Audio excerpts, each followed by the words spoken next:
कोल्हापुरातील ख्रिश्चन समाजाला दफनभूमी मिळावी या मागणीसाठी ख्रिस्ती युवा शक्तीच्या वतीनं महापालिकेसमोर मंगळवारपासून उपोषण सुरू करण्यात आलं होतं।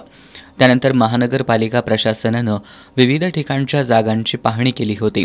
दरम्यान आज या उपोषणकर्त्यांसह माजी उपमहापौर भूपाल शेटे, आदिल फरास, ऋतुराज क्षीरसागर, सुजित चव्हाण यांच्यासह ख्रिश्चन समाजातील नागरिकांनी महापालिकेचे अतिरिक्त आयुक्त रविकांत अडसूळ यांची भेट घेतली। यावेळी कळंबा कारागृहाच्या तटबंदीजवळील जागा दफनभूमीसाठी सोयीची असल्याबाबतची सकारात्मक चर्चा झाली। अतिरिक्त आयुक्त रविकांत अडसूळ यांनी ख्रिश्चन समाजाला दफनभूमीसाठी ही जागा देण्याबरोबरच येत्या 1 महिन्यात याबाबतची कार्यवाही केली जाईल अशी ग्वाही दिली। त्यामुळे ख्रिश्चन समाजातील नागरिकांनी उपोषण स्थगित केलं। मात्र काही वेळातच कळंबा कारागृहाच्या परिसरात दफनभूमी होऊ नये अशी मागणी करत या परिसरातील नागरिकांनी अतिरिक्त आयुक्त रविकांत अडसूळ यांची भेट घेतली।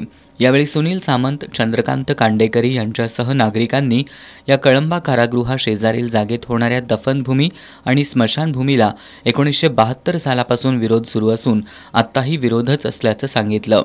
त्यामुळे दफनभूमीच्या जागेबाबत मोठा तिढा निर्माण झालाय।